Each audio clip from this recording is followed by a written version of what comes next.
Zikrullah dan membaca Al-Quran amalan yang mula-mula disyariatkan di dalam Islam. Zikrullah dan membaca Quran adalah merupakan dua amalan yang mula-mula disyariatkan sebelum solat difardukan pada malam Isra' Mi'raj, puasa dan zakat difardukan pada tahun 2 Hijrah dan haji pada tahun 6 Hijrah. Jibril alaihissalam dalam pertemuannya dengan muridnya Rasulullah SAW telah menyampaikan 5 ayat dari surah Al-Alaq, firman Allah Subhanahu wa taala, Bismillahirrahmanirrahim, Iqra' bismi rabbikal ladzi khalaq, khalaqal insana min 'alaq, Iqra' wa rabbukal akram, alladzi 'allama bil qalam, 'allamal insana ma lam ya'lam. Ya? Tak perlulah saya nak terjemahkan, ya. Cuba kita tengok, ya. Amalan pertama yang jelas dan zahir dari 5 ayat di atas ialah membaca Al-Quran. Amalan yang jelas daripada 5 ayat ni apa dia? Membaca Al-Quran. Amalan kedua iaitu amalan yang tersirat di dalam ayat 1 dan ayat 3 ialah zikrullah.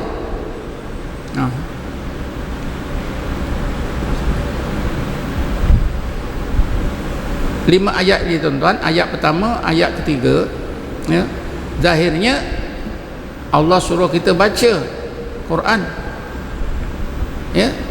Yang tersirat Allah suruh kita berzikir dengan ismu zat Allah, Allah, Allah, ya. Abu Ubaidah, seorang ahli tafsir, menegaskan ayat 1 ada mengandungi perintah agar Rasulullah SAW berzikir dengan zikir ismu zat Allah, Allah. Syekh Nikmatullah Nahjuani dalam kitab tafsirnya Al-Fawati Al-Ghaibiyah juga mempunyai pandangan yang sama dengan pandangan Syekh Abu Ubaidah tersebut. Syekh Ibnu Abi Jumrah meninggal dunia 699 Hijrah, dalam kitabnya Bahjatun Nufus, syarah kitab Sahih Muslim, telah menghuraikan pandangan Syekh Abu Ubaidah tersebut dan menyokong kebenarannya. Ibnu Abi Jumrah ni tuan-tuan, dia ulama besar, ahli hadis.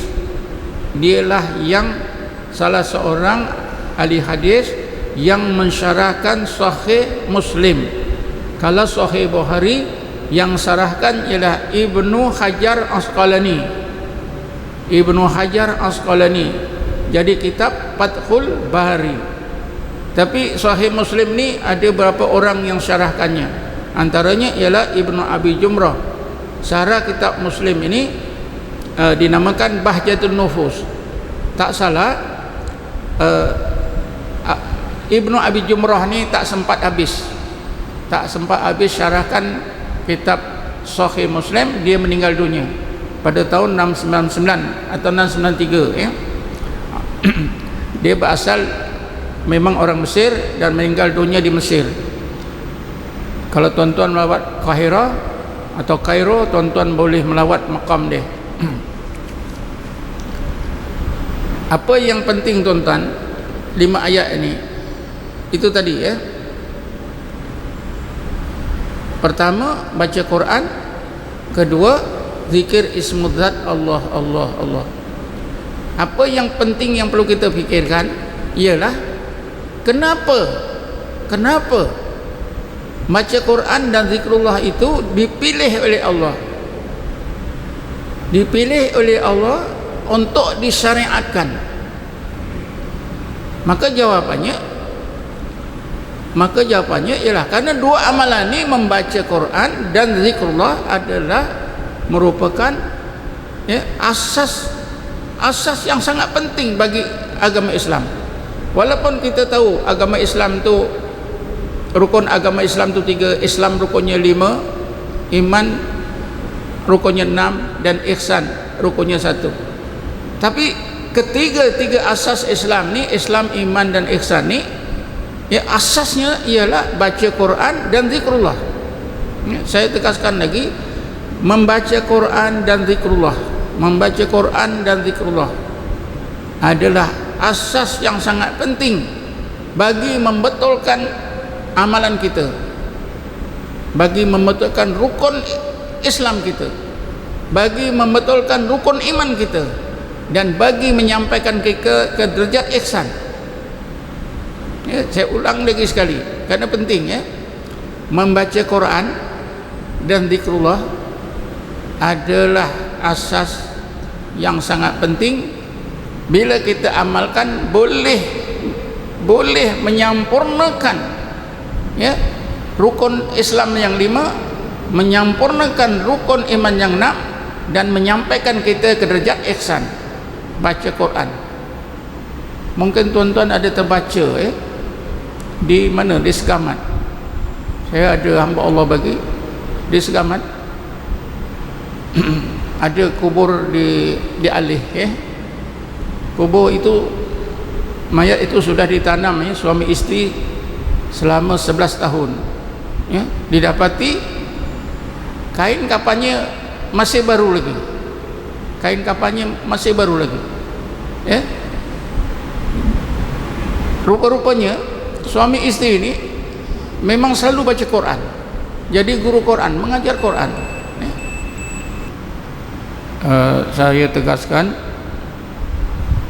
baca Quran dan zikrullah adalah amalan yang mula-mula disyariatkan dalam Islam. Sebelum solat, sebelum puasa, sebelum haji. Kenapa? Kerana dua amalan inilah yang boleh membantu kita menyampurnakan rukun Islam yang kelima, yang 5, rukun iman yang 6, dan membolehkan kita sampai ke tingkat ihsan.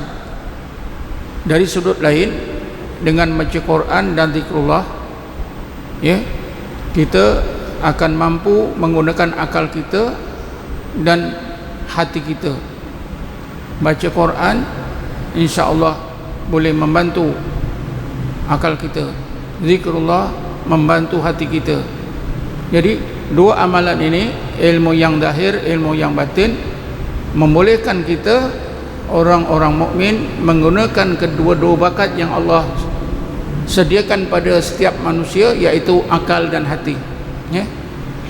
Zikrullah untuk hati. Sebab itulah tuan-tuan, Rasulullah apabila menyebut zikrullah, dia akan sambung baca Quran. Misalnya ketika Rasulullah mengingatkan Sayyidina Ali, ya Ali, alaika bi dzikrillahi wa tilawati kitabihi fa innahuma nurul laka fil ard. Ya Ali, wajiblah di atas engkau berzikrullah dan membaca kitab Quran, karena kedua-duanya akan menerangi ya, menerangi apa ni kehidupanmu di dalam kubur.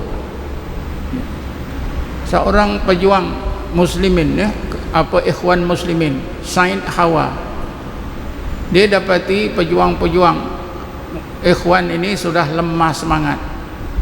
Dia buat kajian, disimpulkan rupa-rupanya anggota ikhwan ini sudah lemah dari segi kerohaniannya, karena sebab tidak ada zikir dan baca Quran. Beliau menulis sebuah kitab yang diberi title Tarbiyatuna Ruhiyah, asuhan kerohanian kita, anggota ikhwan ya. Sudah dilupakan dua amalan, zikrullah dan membaca Quran. Zikrullah dan membaca Quran menjadi amalan Rasulullah dan para sahabat di zaman Mekah dan zaman Madinah. Dua amalan tersebut diamalkan oleh Rasulullah dan sahabat selama 12 tahun di zaman Mekah dan diteruskan di zaman Madinah. Bila setengah sahabat kurang berzikir dan kurang membaca Quran, Allah turunkan ayat 16 surah Hadid yang menegur kelemahan mereka. Firman Allah, Bismillahirrahmanirrahim, alam ya'ni lilladzina amanu an tahsha'a qulubuhum li dzikrillah wa ma nazala minal haqq wa la yakunu kalladzina utul kitaba min qablu wa tala 'alaihimul amadu faqassat qulubuhum wa katsirum minhum fasiqun. Artinya saya tak beri maksudnya. Adakah orang-orang yang beriman itu merasakan masanya belum sampai untuk mengkhusyukkan hati bagi zikrullah dan membaca Quran? Dua juga, zikrullah dan baca Quran. Janganlah mereka menjadi seperti orang Yahudi diberi kitab Taurat menerusi Nabi mereka Musa AS. Berlalu masa yang lama, mereka tidak amal, mereka tak baca, hati mereka keras, kebanyakan mereka melakukan dosa-dosa besar, menjadi orang yang fasik.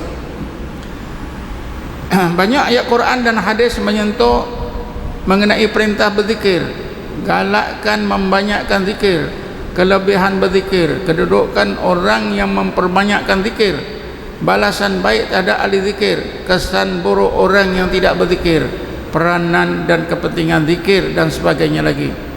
Rasulullah SAW sentiasa sepanjang masa siang dan malam, sentiasa berzikir sepanjang masa siang dan malam, semasa jaga maupun tidur.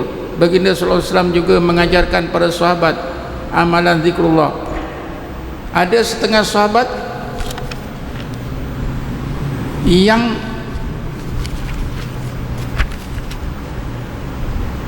digelarkan oleh Allah dengan ulul albab dan as-sabiqun, yang mampu terus menerus berzikir sepanjang masa, seperti baginda sallallahu alaihi wasallam.